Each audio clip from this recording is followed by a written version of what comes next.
Hey, I'm Dan, 36, gay, married, and welcome to my series where I'm going to be going back to the source material.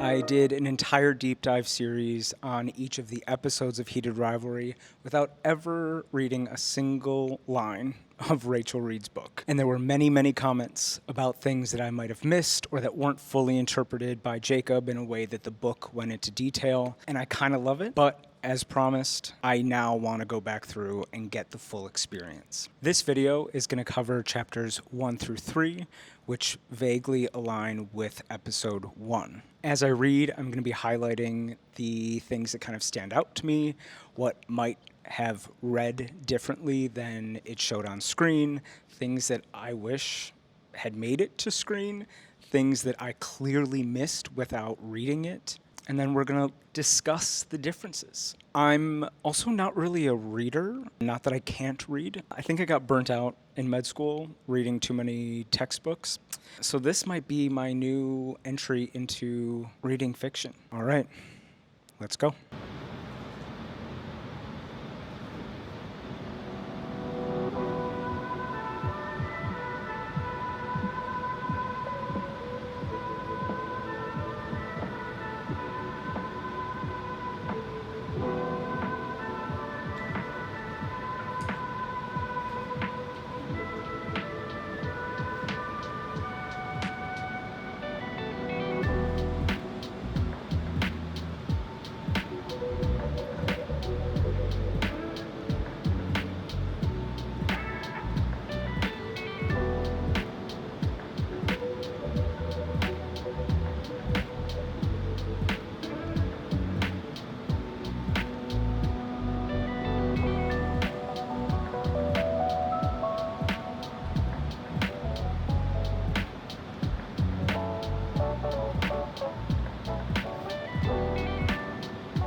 We got through the prologue, and already some things are clearly different than what were in the show. We're in 2016, it's in Montreal. We're getting the different names of the teams. It's the Montreal Voyageurs and the Boston Bears instead of the Raiders and the Metros, just for licensing reasons. And we're coming in strong. The most hated man in Montreal, Ilya Rosanov. And it's really interesting. I know when I've done it the other way, where I've read the books first and then seen the film adaptations, you obviously world build yourself, obviously with guidance from the author, but it's interesting reading this now because even on the second page where it's Ilya saying, having a good night with a wink, it's like I'm hearing Connor's interpretation of Ilya as like the voice and obviously picturing them, which is interesting. And we get the little still time for a hat trick thing. I'm going to have to go back and look. I remember him saying a line like that. I don't know if they just went chronological with the show. And so this obviously is multiple years into their situationship. Again, the winking, the quiet moments on the ice. I know I mentioned that in my show deep dives of like, those were the only moments that they could like interact publicly and not have it be interpreted as weird. It says, using the word passionate to describe Montreal hockey fans would be an understatement. Montreal loved the Voyageurs to the point of absurdity. As someone who maybe is adjacent to absurdity about the show also has fans like that. How funny. I'm already starting to pick up on a different tone from Shane in the book that didn't come across in Hudson's portrayal. Hayden's making a joke about, I wish we could do the purge and just go, murder Rosanov. And Shane laughed. He couldn't disagree that bludgeoning that smug Russian face would be at least a little satisfying.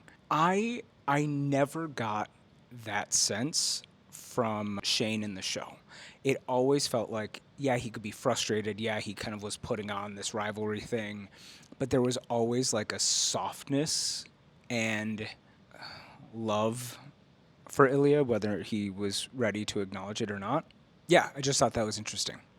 And then we also get a little bit about the coach. I'm sure this was just like a budget and prioritization of characters.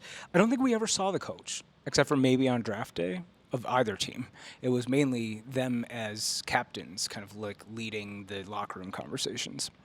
And of course, we get a reference to, the press always just wanted to talk to Shane, especially after he lost, especially when he played Rosanov.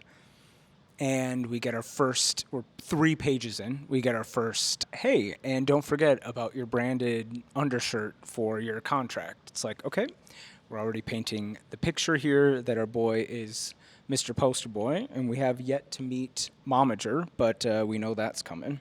And Shane in the TV show never came across like, I guess he never really came across like he hated doing press or that he found them quote unquote boring. But here we get, of course, words that are, little keywords for us now. But they asked their boring questions. Shane gave them boring answers. And maybe that's like an outside view. I don't think Shane in the show thought that he was giving boring answers. I think he just was answering like the media trained boy that he is. Although I guess he did joke around that one episode with Hayden about, maybe it was that game. No, I think that was a pre-game where he was like, they were joking back and forth about the media thing that he was going to do. I'll have to go back and find that. Again, doubling down on the rivalry thing, the press was just stoked that they had their soundbite from both of them, going back and forth and chirping at each other. And we get introduced to something that people kept commenting on my other videos, that Shane bought a whole building just for them to like hook up at. Wasn't aware of that. And the way that they're describing this building and that it's on the top floor and kind of whatever, I'm assuming that's the condo that we see them at, where we have the stairwell scene. But yeah, it never was referenced in the show that was what had happened, that he had bought that whole building just for them to hook up. But okay. And we get Shane cracking a bottle of beer, which also does not seem like him. Mr. Goody Two Shoes. And he's just kind of sitting there, obviously waiting for Ilya to come over. And then we get this line, he drank the beer quickly, hoping the alcohol would at least numb the disappointment he felt in himself, the disgust at his own weakness. These are the internal monologue things that I knew had to have been in the book, and thus driving people's interpretations of the characters in a way that I saw no evidence of at all on screen. And this is another one, this negative self-talk or self-loathing or whatever this is, never came across and was never, I guess, verbalized at all in the show. And thus I never interpreted even Shane's kind of actions or thoughts that way. And one of the other themes throughout the show was kind of, from my point of view, he kind of seeded this whole, this is a bad thing, we shouldn't be doing this, you like to be bad, all that sort of stuff, which we resolve at the cottage. Again, I never got, I don't think Shane thought it was a good idea, but here on page 13 it says, he kissed Rosanov again, rough and needy. God, he needed this horrible fucked up thing. I wouldn't have interpreted Shane from the show to have those sorts of thoughts. And then we also get this, you taste like that horrible gum you chew, and Ilya responds, it's so I don't smoke. And there was one point in the show where I had noticed that he wasn't smoking, and I had wondered if that was for Shane. And here we get an indication that probably was the case. Not that he was doing it, for his own health, but at least my interpretation was that it was for Shane. We get them get into business. They only had 2 hours. We get, again, the imagery of the shiny crucifix on his neck, which I think was really kind of front and center in a lot of their non-clothed scenes. And then this Russian bear tattoo, obviously missing, probably doesn't make any sense because of... Scrappy, come on. Scrap. Because his team is not the Bears, so that wouldn't really make any sense. And I guess there's some tie to Russia and the bear visual, so I think the Raiders are like a cannon, probably not the same thing, so I'm sure we just skipped that. And we get Shane being embarrassed at how aroused he is, which is such a funny thing. It would be one thing if maybe he had kissed you when he walked in the door and you were both still fully clothed and whatever, and that happened. You both are naked, and in order for these things to kind of happen, usually that is an important thing. So I don't know why he's embarrassed, other than, again, some of the internal thoughts that continue throughout this prologue, is that he mentally doesn't want this to have the reaction to him. He doesn't want this to feel as good as it does. He mentally doesn't want that. His body clearly does. We also get a very vocal Shane, which we didn't really get in the show, but, echoing down the hallway. All right. And another thing that's interesting is we talk about what you build up in your brain for characters, right? Obviously, we have a picture of what Ilya looked like in Rachel's head, and it's funny, the stubble mention on page 14. Connor very much does not have stubble in the show, and I think it helps with keeping them both feeling the age that they are, because they look like adults, but they look young. Both of them do. And it would be interesting, I don't know if it would throw it off a little bit now, if, in season 2, Ilya's just rocking, stubble. I look like a freak without facial hair, but that was just something that stood out. And we also touch on, at the bottom of 14 going into 15, some of the thoughts that I had watching the show, which were centered around, again, if we were going tropey by masculine, straight acting athlete trope. If written by somebody else, wouldn't put it in his mouth because that's too gay, X, Y, and Z. But then we have here, Rosanov was really good at it, and he was, for whatever reason, willing, right? And so even that thought helps validate that I was thinking the same thing. Like, as we break ourselves out of these like tropes and BS, poorly written queer stories, that was definitely like the level of consent, tenderness, and the reciprocation was something that stood out. And again, we're calling it out here directly in the book.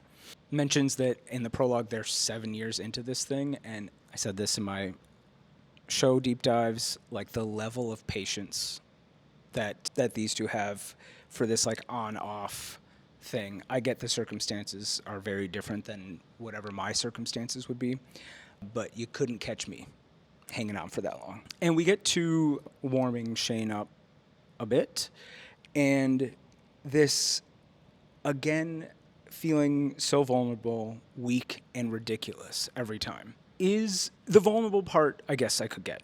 The weak and ridiculous part was not something that I caught in the show, and actually something that I praised the show for was that there was no, other than like the one joke about Shane's toy, there was no like typical demeaning comments about Shane being a bottom and Ilya being a top.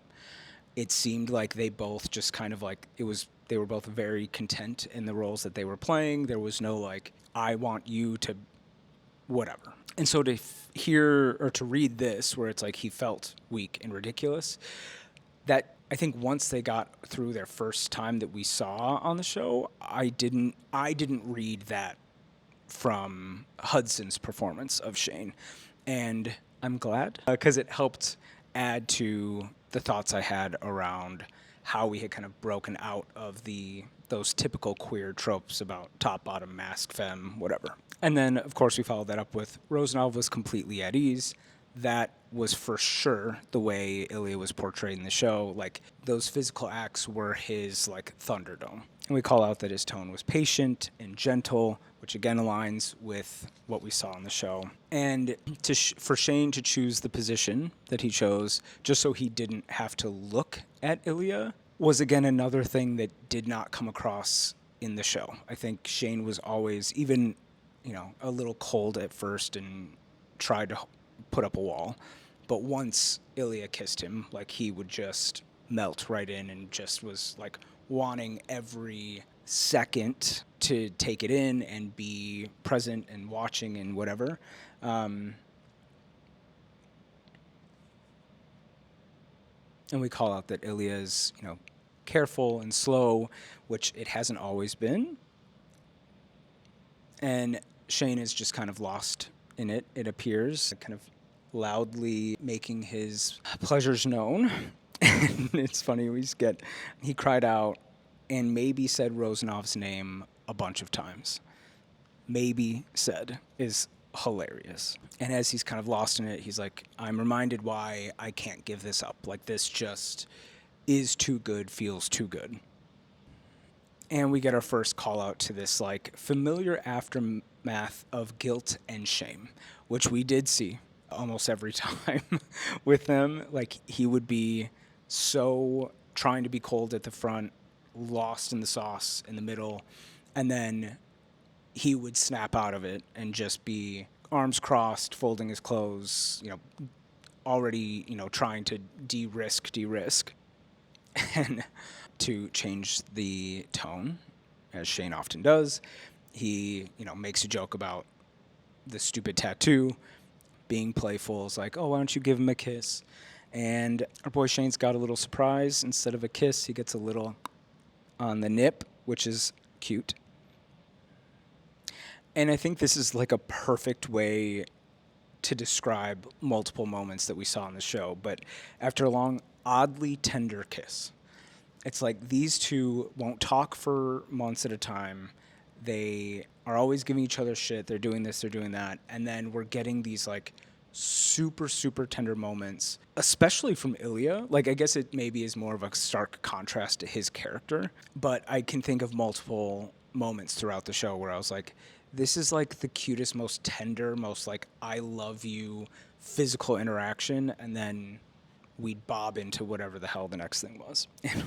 And we get Ilya saying, "You are very beautiful," which I love that Rachel obviously made this choice, and Jacob kept it as such, that he used beautiful as the adjective that Ilya uses with Shane, and that it's not, even though he kind of protests it at the commercial shoot when they skate up to one another, Shane seems to like that adjective for him, or the way that Ilya shows it, and doesn't push back and be like, no, I'm handsome, or no, blah, blah, blah. He kind of gives in, and that was something that stood out that I really liked. And that he said it very matter-of-factly. And I think that that was one of the things that I really picked up on in the way that Connor portrayed him, was that when he was saying something, like, it was said, and there was a period at the end of the sentence. There was no like dot dot dot. There was no question mark. It was stated with a matter of fact when he wanted to make sure that like Shane picked up on that very clearly. We're running out of time, so Ilya has to go jump in the shower. We get an imagery of them in the rainfall shower, which we do get a snippet of. I think the roles are reversed though.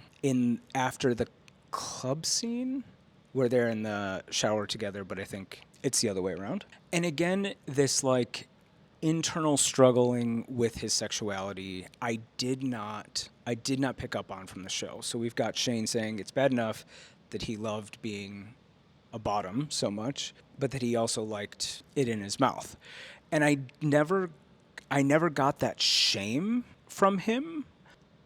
It always just felt more like when he would snap out of it, it was more of like fear.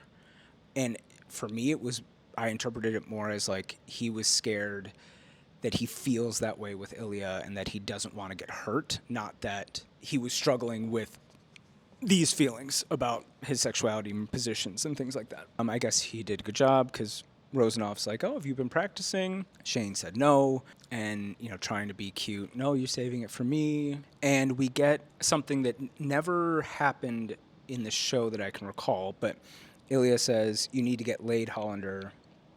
Waiting for a quick every couple months is not healthy. And so that level of discussion and understanding and like shared understanding of what this wasn't something that came across in the show, or even a conversation about Shane hooking up with anyone. Like, I don't remember that ever coming up, and that, we see Ilya's reaction to him dating Rose, and that it almost felt like it didn't come up because Ilya either didn't want to know or maybe didn't want him hooking up with other people. I don't know. And we get Shane, saying he wasn't 100% straight. Women didn't repulse him. It just didn't kind of do it for him like men did. Granted, we only had the relationship with Rose to see in the show, but I had said in my deep dives, I wasn't entirely sure if he was at all hooking up with anyone, if he had ever even like hooked up with a girl before Rose. I think some commenters said, I will find out as I read, so we'll leave it there. And then he goes on to say, and maybe if he kept trying to find one he'd like to spend more than a single night with, someone he could finally put an end to whatever this is.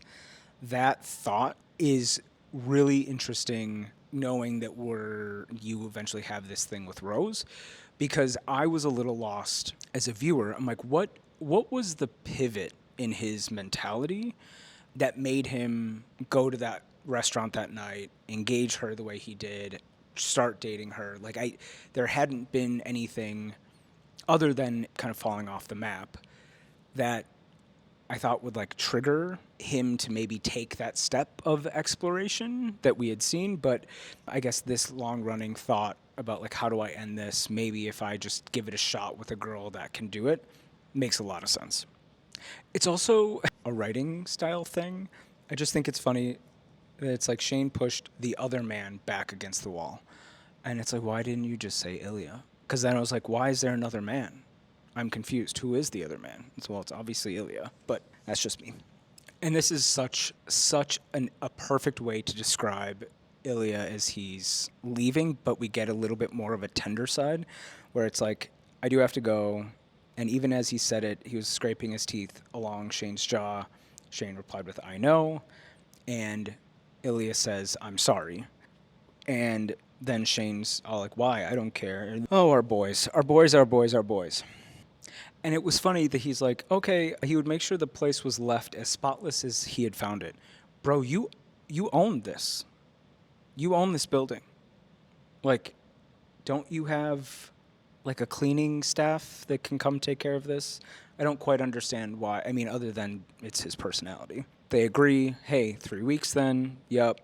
And we get Mr. Jokey Jokey as he's on the way out the door, couldn't play all night thinking about me, blah, blah, blah. And we kind of go into this struggle that Shane's having around, he had bought this building specifically for these hookups. He's been trying to find a way to convince himself to sell it so that, hey, then we're done. And has been trying to convince himself to do it for 3 years. So clearly we're kind of stuck here. We also call out that Ilya has a penthouse at this point, which we just never see. Obviously we know he has a house in the show. Kind of the perfect visual, just as he's trying to convince himself of this plan. He's sitting there and like rubbing his lips with his fingers.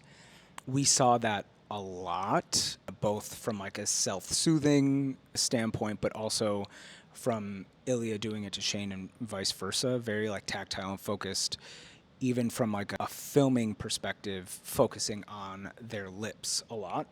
And he kind of just admits it to himself that as long as it was being offered, Shane would never be able to say no. And so we are officially in. We get a sneak peek a couple years into the future with the prologue. But other than like a few little nuances and I guess getting a sneak peek into Shane's inner thoughts, all is tracking pretty damn close to the show. All right, let's get into Chapter 1.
Got through chapter 1. We are at the beginning, December of 2008, and they are at the World Junior Hockey Championships in Saskatchewan. I guess this was implied in the show, but not explicitly stated, that that was the first time Ilya had ever been to North America. But weirdly enough, he kind of has found Canada a lot like home because it's cold and they're focused on hockey. That was interesting, and I think I did call it out in some of my deep dives that like where their nationality, where they were from, played a big role in many aspects of their evolution over time together. I hadn't quite put together that Canada would feel like home because it is, I mean, geographically somewhat similar to Russia, and I know there was a scene that we got where Ilya was in a hotel room watching the ball drop, so it was New Year's Eve. But they didn't call out or make it a big deal in the show that I guess the championships were on or around Christmas, which kind of continues to add, from my point of view, like the family dynamic for Ilya, or lack thereof. First-hand look at Shane Hollander. Now, we have to remember this is not like peak social media days or any of those things. And at first I was like, oh, so he's had a crush on him. It appears as we go through the chapter that's much more about we've just heard about one another because they're already beginning to pin us against one another. And that, these two are expected to be drafts 1 and 2. Depending on who you ask, that order is different. We do know what ends up happening. And this is a lot more, I think, from Ilya's point of view, like this was his year.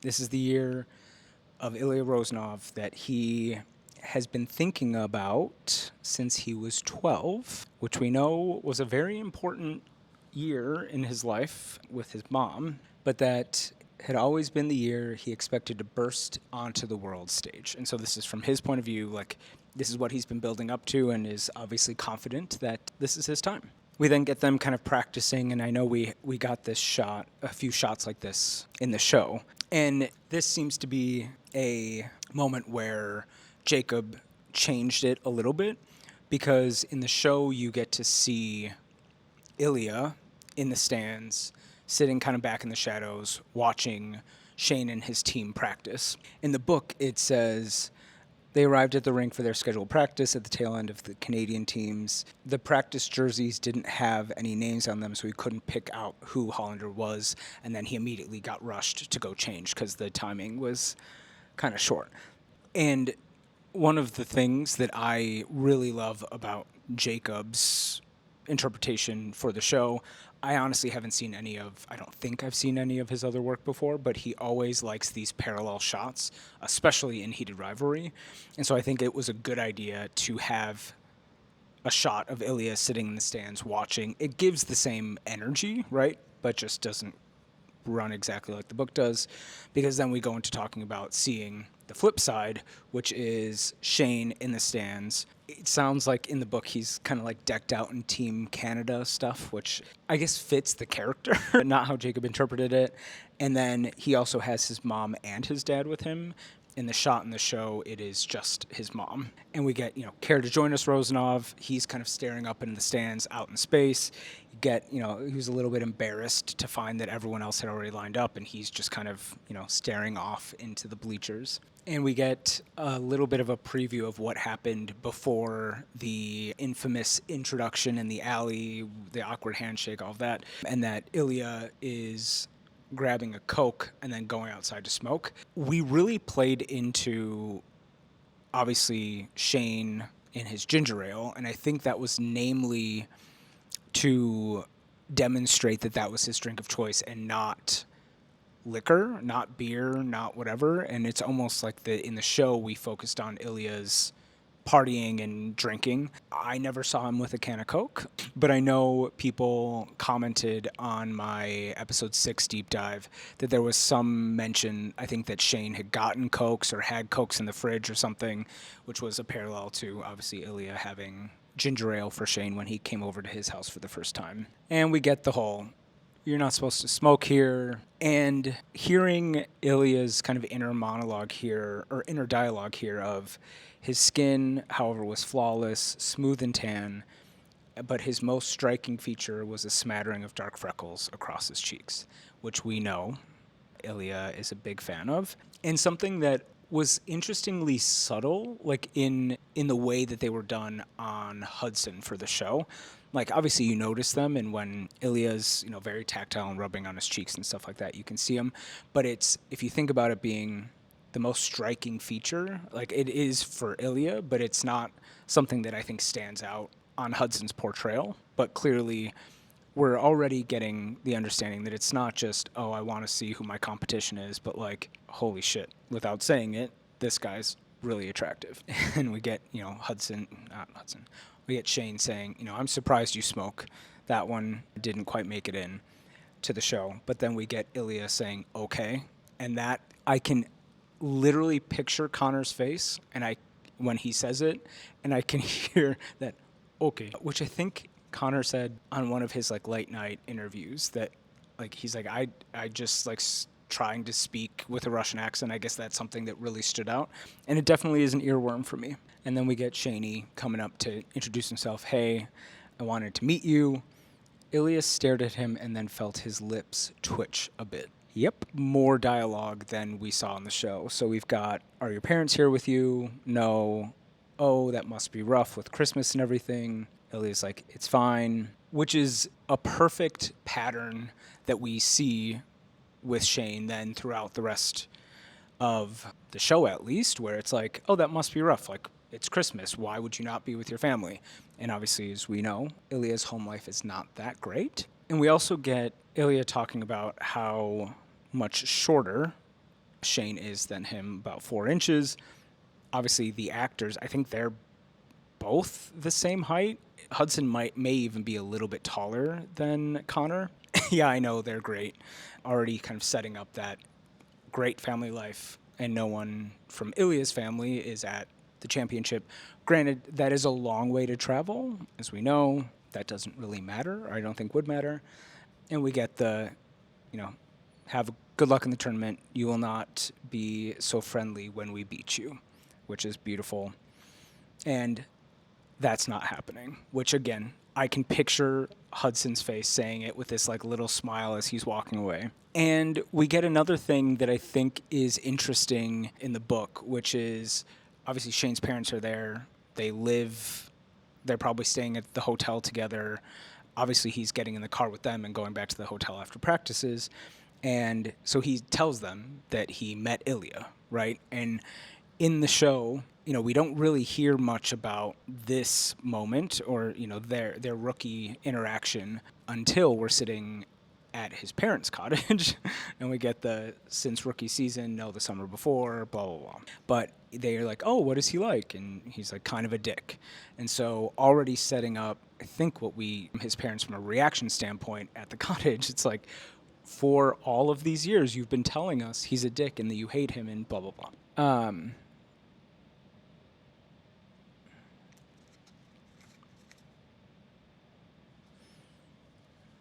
The boys play one another. Obviously, Ilya wins, and we get Shane. For another thing, Ilya was really fucking good.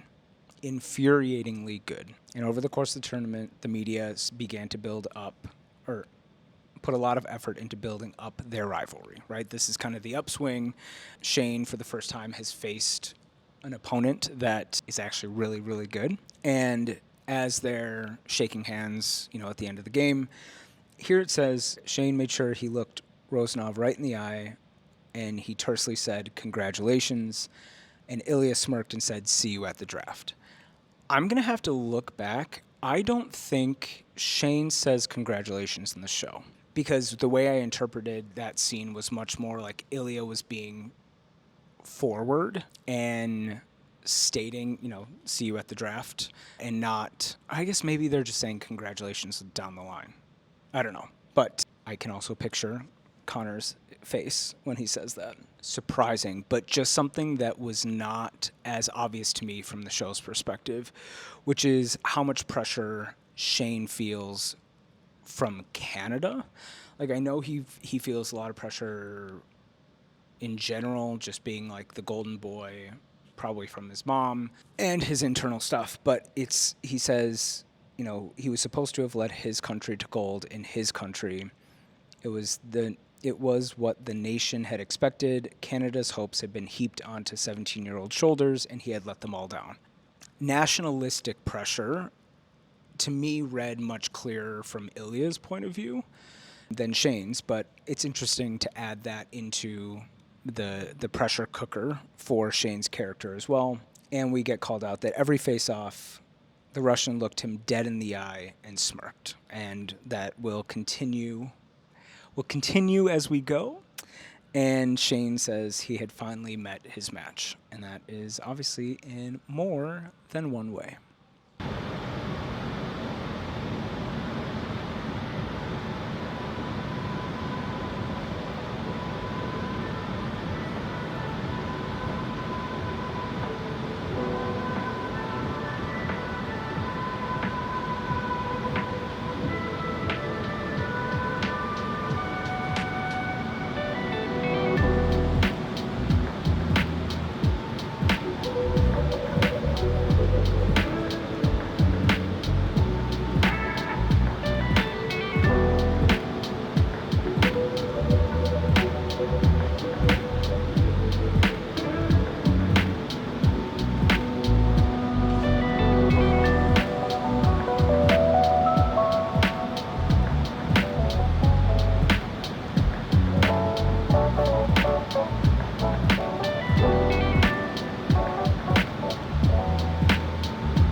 Chapter 2, and we are in LA for the draft. Again, it's interesting. Obviously, we have actors that were chosen for the role, and they can't grow or mature over time. I think they shot it in a couple weeks. But here we're mentioning Rosenoff had already grown a couple more inches since we had seen them last, kind of signifying the disparity between them physically here, because Shane is still, God, when you turn 18, the variability in puberty and heights and everything. I'm not even that tall, but I think at 18 I was like a itty bitty.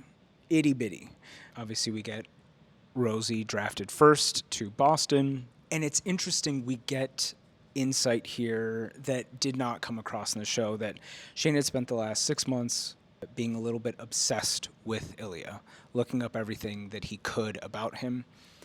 We obviously get that they are interested in one another, keeping up with one another, but it almost, in the show's lens, is more focused on Ilya being more obsessed with Shane, from watching his interviews and watching his yoga video at his cottage and that sort of stuff that we see throughout the season. I guess there's one, before Shane goes to lunch with his parents, there's one day that he's watching on YouTube Ilya's interviews, but I guess it started all the way from the start here. And something that becomes important in the cottage scene, and that I hadn't put together, I haven't been to Canada, I'm not well versed in their geography, but Montreal is only 2 hours away from Ottawa, which is where Shane is originally from, which is interesting when it comes to the planning that goes in the night of the cottage. And we're calling out that obviously Shane is fluent in French and English, another kind of seemingly important through line that we get in the show about the language barrier between Ilya and Shane, but also him, watching him on the giving an interview, oh, Mr. Perfect, you can speak French and everything too. And as they're obviously taking the pictures, draft 1, 2, and 3, clearly Jacob took some liberties in that scene, which I think are really a way to demonstrate, I think, what Rachel, is talking about here. But to Rosenov, said congratulations, turned to shake his hand. There was a definitive smugness in Rosenov's smile when he said thank you, didn't congratulate Shane back, and just kind of tapped him on the shoulder oh, it's okay. And I guess Shane jerked away, and then they got taken off to go have other conversations. But in the show, we then get the scenes of Shane with his mom and dad talking to the GM or the coach for Montreal, and we kind of weave in this perceived pressure of first part Asian player in the league, big shoes to fill, we're here to support you, blah, blah, blah, we couldn't be more thrilled. And then that is, again, contrasted with Ilya's experience with his dad there, talking to the GM of Boston, dad calling him lazy and that sort of stuff. I think that was interesting world building to set the dynamic between the two of them, again, in the way Jacob does. But that explicitly isn't a part of the book here. We get another reference to how obsessed Shane is with Ilya, that Rosenov had just turned 18 too last week, which Shane knew because he was obsessed with him. That sort of stuff definitely did not come across in this show. Obviously, we're back at the hotel. Shane can't sleep, so he decides to go down to the gym. And here we get something in the book that makes way more sense than what we got in the show. So when they were racing each other on those stationary bikes, I burst out laughing. I'm like, what are you doing? How can you even tell what difficulty level you have on, or why are you racing on these stationary bikes? You look insane. In the book, they're doing it on treadmills, which makes a lot more sense. And we get the water bottle scene in the book here. I think Jacob and team did a lot with color theory throughout the show. So they had Shane in white, Ilya in black, stark contrasts, that sort of stuff. Here, he's in a gray cutoff. Not that that's a big deal. It's just something that I remember watching in the show. Was the color theory was something that stood out. And they both sat with their legs sprawled out on the floor. Rosenov's sneakers were almost touching Shane's ankle. That was the first thing I noticed in the show was how close their feet were, how like seemingly comfortable and yet uncomfortable they were at the same time. Shane's just kind of admiring Ilya, and again calling back to this baby-faced short, hadn't grown up yet. I mean, definitely Shane looks young in the show, but not, I think, to the contrast that maybe was interpreted here. We get that back and forth conversation where, is Boston nice? Sure. Shane had forgotten his water bottle upstairs, and, Ilya is like, do you want some? No, I'm good. And it's interesting because in that, Shane is speaking, right? So it took Shane a minute. Oh, yeah, Montreal and Boston play against each other a lot. Should be interesting. Rosanov took a long haul from his water bottle. Shane pretended he was only looking longingly at the way his throat worked because he'd forgotten to bring a bottle for himself. It wasn't until Rosanov's Adam's apple stopped bobbing and his lips were dark and glistening that Shane realized he was staring. His lips quirked up a bit.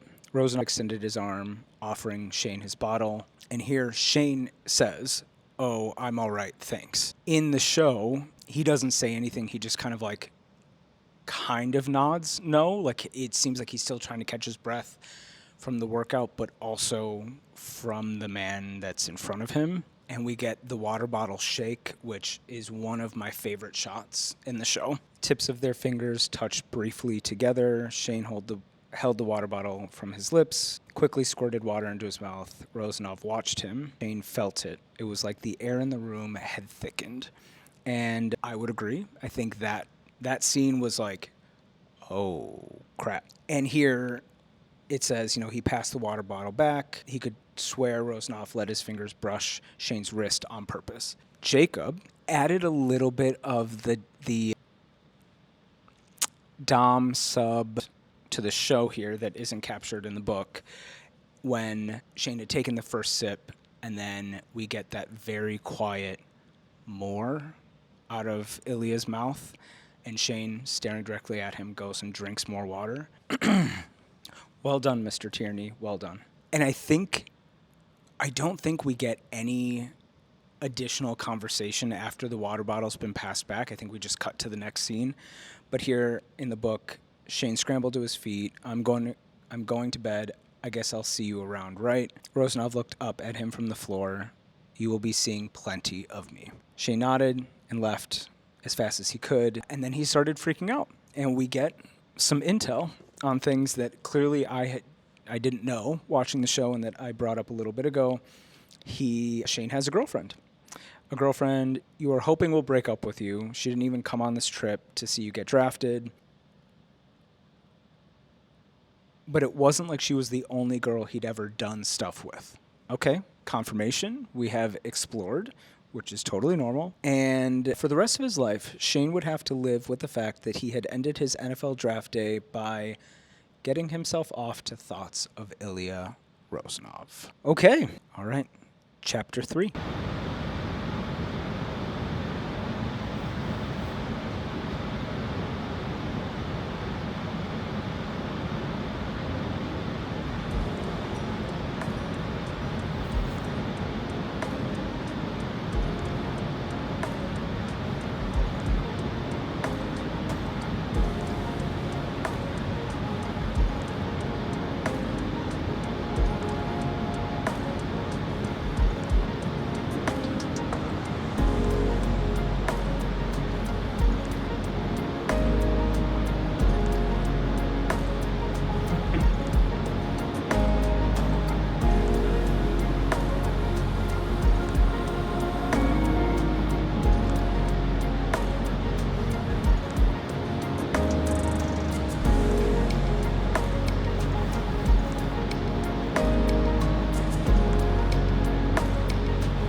But Chapter 3, it's December 2009. We're in Ottawa for their second and last junior championships. They're obviously going to go and start their pro careers after that. And it's really interesting the way that this reads. It gives a lot of color to what Ilya is thinking and feeling across the board, but especially based on or focused at Shane. And so Ottawa was Shane's hometown. I had not put all of these things together, right, with the show that we were in Ottawa. So obviously all of his family and friends would be there. The city's obsessed with him, right? It was Shane Hollander fucking mania. His face and his freckles were everywhere. Newspaper, television, buses, banners, and the sides of buildings. Was from Canada's capital city.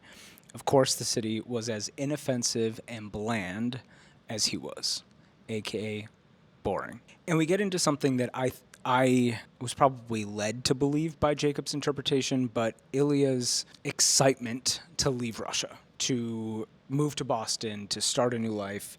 We get Ilya would be moving to Boston this summer, to America. He had never been out of Russia for more than a couple weeks at a time. He would be his own man away from his family, who we know is not great. It makes total sense. He's also chewing like Nicorette gum or whatever the version of that is. He wanted a real cigarette. So now I might be going back on my statement in the prologue. This may have just been he for his own health benefits was trying not to smoke, and that's why he's chewing the gum. But he wanted a real cigarette. He wanted to F someone. He wanted to go down to the hotel gym and find Shane Hollander on a treadmill. Yep. And this is interesting too. There's like an air of borderline cocky confidence that Connor portrayed Ilya with, where reading this line was kind of surprising to me that night in the hotel gym in LA, 6 months ago now, Ilya had nearly embarrassed himself. He probably could have covered it up with his usual cocky charm, but he had been damn close to flirting with Hollander, or possibly just pressing him against the wall and taking his mouth. And had I not read this, I would never have thought to think that maybe Ilya was nervous about that, or there's just this like cool, calm, collected vibe, external vibe that he brings throughout the season of the show. So it's interesting to be like, oh, you were also nervous that you were playing the line there. He wasn't so sure that Hollander would have hated it, correct? And that he probably would have kissed him right back. Probably. And that thought had consumed Ilya since draft day. He was already in hook, line, and sinker, which again, I did not pick up from the show. And we continued to focus on, he'd probably effed dozens of women since then. I certainly had no reason to obsess over his arch rival or his arch rival's freckles. We are really hitting that one home. Ilya had more important things to think about than freckles and a polite Canadian boy. They hadn't seen each other at all. They're just staying in different hotels. They hadn't played each other. But Shane had watched every game Russia had played. Eyes up. Eyes up. And then we get what I'm assuming is Rachel kind of giving us Shane's inner monologue, trying to, or inner dialogue. It was just adrenaline. His brain was overstuffed with emotions because of the roller coaster day. Of course, I hadn't thought about Ilya, and nothing had changed, but he had just gone back to normal life. Obviously not the case. I guess he had broken up with his girlfriend. It says, Shane had found himself noticing men. Not his teammates or his friends or anything like that. Just the random guy at the airport Starbucks, X, Y, and Z. But it's not like he wasn't into girls. Girls were very into him. Okay, those are not mutually exclusive here. And so yeah, he'd been hooking up with girls. Plenty of girls. Well, at least 2. And not all the way sex, but sex stuff. He had gotten head with his head tilted back and eyes closed. And he hadn't thought about Ilya's dark, wet lips or crooked smile at all. The delusion runs strong in this one. We get Shane taking home the gold this time. Again, a nice parallel to the year prior. And we get some more insight into Ilya's kind of state of mind. He didn't even want to go to Russia at all. He's ready to start the next phase of his life. He didn't want to live with his father or depend on anyone anymore. He wanted the weight of his family and his country lifted. He wanted to be himself. And I know as we were watching later episodes in the season that dread of going back every summer to Russia was the through line of when things usually went a little off kilter. And so obviously we don't get that inner dialogue in the show. We have to assume and kind of walk our way there, but it's, extremely clear here in the book. He was not into it. He didn't want to be there, and that when we finally do see him being relieved of that weight and the lightheartedness and the goofy childlike version of Ilya that comes out is just amazing. And of course, as they're going down the line and shaking hands and whatever, Hollander's damp, sweaty hand had wrapped itself around Ilya's damp, sweaty hand, and when their eyes locked, he squeezed Ilya's fingers just a little. That look and that squeeze had said so many things to Ilya. I know. We were supposed to stand alone at the top, but we will always be there together. We will keep climbing until no one else can reach us, but it will always be together. Our boy is locked in. And this was great too. There had been nothing apologetic in Hollander's eyes, but there had been no gloating either, which I think is the perfect way to describe that, because their actual athletic drive and quote-unquote rivalry never let up, right, at least throughout season 1, but they both celebrated each other's wins, whether, knowingly or not.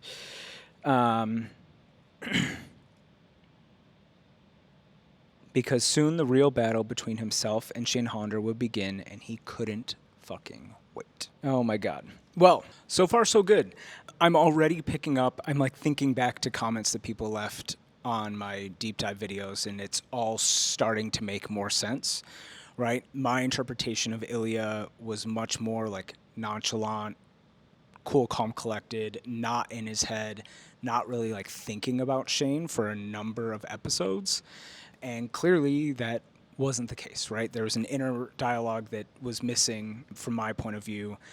And the fact that he's already thinking at this point early on that he doesn't want to go back to Russia. He likes it here. He wants to start a new life here.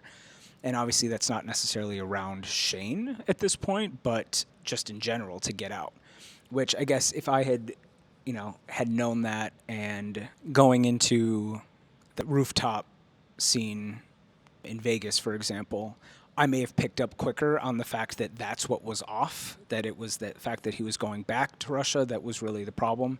But yeah, that was definitely new. And then again, this like inner dialogue we're getting from Shane around, it's much more of like a not gentle self-talk. There's a lot of like big swings, and obviously we're explicitly calling out that he had a girlfriend, that he has in fact hooked up with girls, which I obviously didn't know watching the show.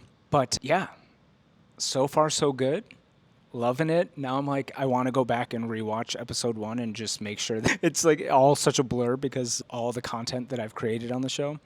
But maybe I'll do that for another video. But yeah, those, we have gone through chapters 1 through 3, which are encapsulated in episode 1 of Heated Rivalry. Loving it. If there's lines that are like dead hits for you that I kind of skimmed over that I may have missed, let me know. If you think I'm right about some of my learnings, let me know. If you think I'm wrong, go ahead and drop that comment. Not that you probably need to be incentivized to do so. If you haven't, hit that subscribe button. We're going to be doing a whole series like this on the book. We'll also dive into the book that details Skip's relationship journey. But yeah, I will see you soon on another video where we'll be reading chapters 4 through 6. Bye.